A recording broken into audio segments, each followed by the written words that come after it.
मुझे किसी की कोई बात नहीं सुननी है। सच ये है कि आप दोनों ने मिलकर राधा को मारने की कोशिश की है। सिर्फ राधा को ही नहीं, हमें भी। क्या आपने कभी सोचा है कि कभी-कभी सच सामने होते हुए भी दिखाई क्यों नहीं देता? क्यों एक इंसान सबके सामने खड़ा होता है, फिर भी उसकी बात कोई नहीं सुनता? और अगर जिसे आप दोषी समझ रही हैं, वो असल में सबसे बड़ा शिकार हो तो? आज की ये कहानी सिर्फ एक झूठ के पकड़े जाने की नहीं है। ये एक ऐसे सच की कहानी है जो अगर सामने आ गया तो पूरे परिवार को तोड़ देगा। एक तरफ है निकी, जिस पर हर कोई उंगली उठा रहा है। दूसरी तरफ है दादी, जो सब कुछ जानती हैं लेकिन बोल नहीं पा रही। और बीच में है प्रथम, जो गुस्से में इतना अंधा हो चुका है कि सच दिख ही नहीं पा रहा। लेकिन असली सवाल ये है, क्या जो दिख रहा है वही सच है, या फिर किसी ने इस पूरे खेल को बहुत चालाकी से सेट किया है? रुकिए, क्योंकि आगे जो होने वाला है वो आपकी सोच से भी ज्यादा खतरनाक है। अब उस पल को देखिए जब निकी और दादी का झूठ पकड़ा जाता है। सबकी नजरें निकी पर हैं, लेकिन निकी क्या करती है? वो चुप रहती है, ना सफाई देती है ना बहस करती है। ये चुप्पी कमजोरी नहीं है, ये एक बहुत बड़ा संकेत है कि वो सच जानती है लेकिन अभी बोलना नहीं चाहती। अब दादी को देखिए, उनकी आंखों में डर है और गिल्ट भी, जैसे वो कुछ कहना चाहती हैं लेकिन खुद को रोक रही हैं।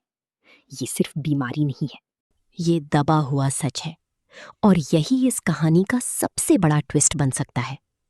अब प्रथम को देखिए, वो गुस्से में है और उसका गुस्सा उसे ब्लाइंड कर चुका है। वो सच नहीं देख रहा, वो सिर्फ रिएक्शन दे रहा है।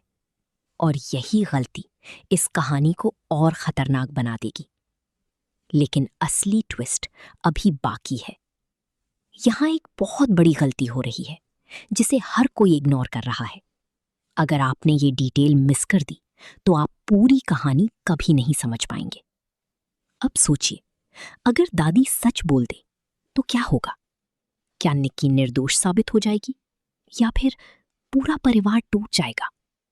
और अगर दादी कभी सच नहीं बता पाई तो क्या एक निर्दोष इंसान हमेशा के लिए दोषी बन जाएगा? ये कहानी अब उस मोड़ पर है जहां हर फैसला किसी की जिंदगी बदल सकता है। अब आप बताइए, क्या निक्की सच में दोषी है या वो किसी और के खेल का हिस्सा है? क्या प्रथम सही है या वो सबसे बड़ी गलती कर रहा है?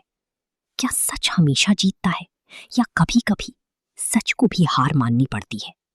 क्या आपने कभी महसूस किया है कि जब पूरा घर आपके खिलाफ खड़ा हो जाए तो आपकी आवाज आपके ही अंदर कहीं दबकर रह जाती है? और अगर आप सच जानते हो लेकिन उसे बोल ना सके तो वो सच धीरे धीरे आपको अंदर से तोड़ देता है। आज की ये कहानी सिर्फ एक झूठ के पकड़े जाने की नहीं है, ये उस दर्द की कहानी है जो तब पैदा होता है जब भरोसा टूट जाता है। ये लड़की जिसे आप देख रहे हैं, निक्की, सबकी नजरों में दोषी, लेकिन उसकी आंखों में डर नहीं है, बल्कि एक अजीब सा सन्नाटा है, जैसे वो कुछ कहना चाहती है लेकिन खुद को रोक रही है। जैसे उसे पता है कि अगर उसने अभी सच बोला तो सब कुछ खत्म हो जाएगा। चारों तरफ लोग हैं, हर चेहरा गुस्से से भरा हुआ, हर नजर निक्की पर टिकी हुई है। कोई उसे सुनना नहीं चाहता, कोई उसकी बात जानना नहीं चाहता। सबने पहले ही फैसला कर लिया है कि वही गलत है। लेकिन क्या सच इतना आसान होता है? इंसान की सबसे बड़ी गलती क्या होती है? सच को नकारना नहीं, बल्कि बिना जाने किसी को गलत ठहरा देना। क्योंकि जब हम ऐसा करते हैं तो हम सिर्फ एक इंसान को नहीं बल्कि एक सच्चाई को भी मार देते हैं। अब दादी को देखिए, उनकी सांसें भारी हैं, उनकी आंखें कांप रही हैं, जैसे वो कुछ कहना चाहती हैं, जैसे उनके अंदर एक तूफान चल रहा है, लेकिन वो चुप हैं। ये चुप्पी सिर्फ कमजोरी नहीं है, ये डर है। ये गिल्ट है। ये एक ऐसा राज है जो बाहर आने से डर रहा है। अब सोचिए, अगर दादी बोल दे तो क्या होगा? क्या निकी निर्दोष साबित हो जाएगी, या फिर कोई ऐसा नाम सामने आएगा जिसकी किसी को उम्मीद भी नहीं है? निकी खड़ी है, बिल्कुल स्थिर। उसकी आंखें बार बार दादी की तरफ जाती हैं, जैसे वो उनसे कह रही हूं, अब बोल दीजिए, अब और मत छुपाइए। लेकिन दादी आप भी चुप हैं। कभी कभी सच बोलने से ज्यादा मुश्किल होता है सच को छुपाना। ये सिर्फ एक लड़की की लड़ाई नहीं है, ये सच और झूठ की लड़ाई है। ये भरोसे और शक की लड़ाई है। और इस लड़ाई में सबसे ज्यादा कमजोर वही होता है जो सच जानता है लेकिन अकेला होता है। ध्यान से देखिए, निकी की आंखों में आंसू नहीं है। ये बहुत बड़ी बात है, क्योंकि जो इंसान सच में दोषी होता है वो या तो डर जाता है या टूट जाता है। लेकिन यहां निकी ना तो डर रही है ना ही टूट रही है, वो बस इंतजार कर रही है। किसका इंतजार?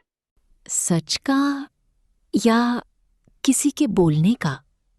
अब एक सवाल, क्या होगा अगर निकी असली दोषी नहीं है? क्या होगा अगर वो किसी और के खेल में फंस चुकी है?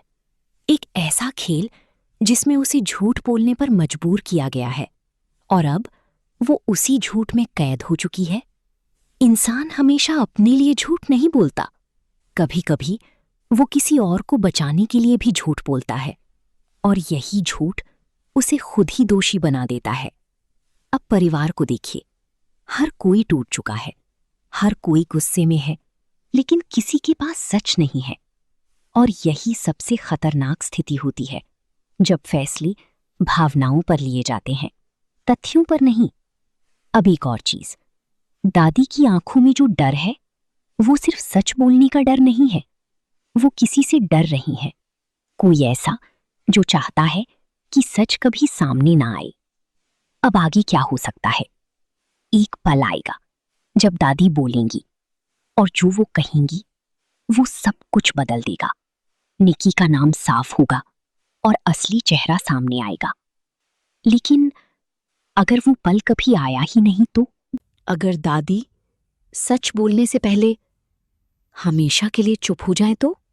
तब एक सच हमेशा के लिए खो जाएगा, एक इंसान हमेशा के लिए दोषी रह जाएगा, और एक परिवार हमेशा के लिए टूट जाएगा। कुछ सच अगर समय पर ना बोले जाएं, तो वो सच नहीं रहते, वो सिर्फ पछतावा बन जाते हैं। अब कहानी अपने सबसे खतरनाक मोड़ पर है। एक तरफ निकी है जो चुप है, दूसरी तरफ पूरा परिवार है जो गुस्से में है, बीच में एक सच है जो बाहर आने के लिए तड़प रहा है।